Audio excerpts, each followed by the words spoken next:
अगर आप भी चाहते हैं कि आरसीएम म्यूजिक के वीडियो सबसे पहले आप तक पहुंचे, तो लाल बटन को दबा के चैनल को सब्सक्राइब जरूर करें और साथ में बेल आइकन को दबाना ना भूलें।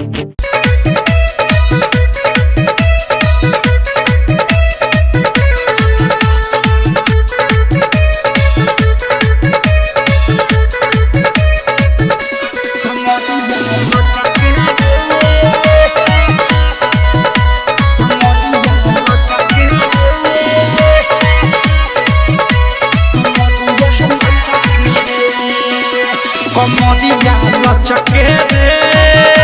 रहस तनी बचके रे कमरिया लचके रे कमरिया लचके रे रहस तनी बचके रे कमरिया लचके रे बंगाली हई चिड़िया चुमा के बाटे किरिया दाब देब सुना मचके रे कमरिया लचके रे रहस तनी बचके रे कमरिया लचके रे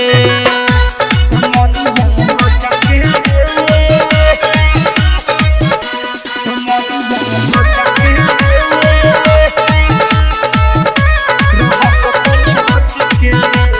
कमर हमर तो पसंद बावे देखए बाबू चार में ऊपर नीचे देखी लसियाइबा छुपाइबा ये बिचले भाटा में कमर हमर तो पसंद बावे देखए बाबू चार में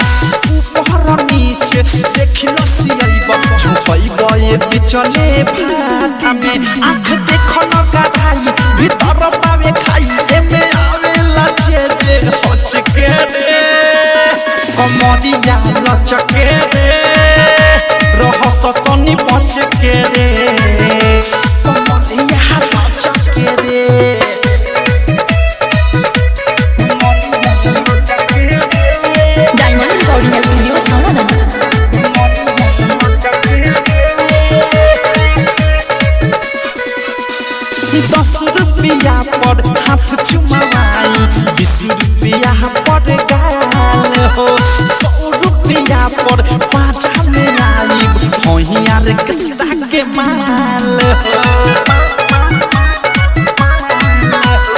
10 रुपया पर हाथ चुमाई 20 रुपया पर गाल हो 100 रुपया पर पाँचा में आईब होहियार किसका के माल हो अनुराग मुके सब प्रेमिया वत सब बिकी विशाल देखे अचके रे कमरिया लचके रे रहस तनी बचके रे कमरिया लचके रे कमरिया लचके रे रहस तनी बचके रे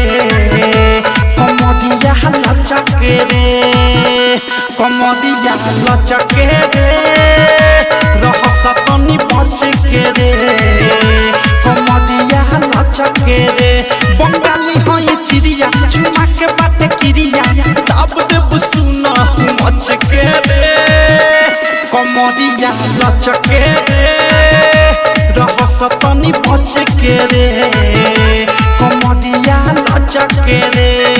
डायमंड रिकॉर्डिंग स्टूडियो छावना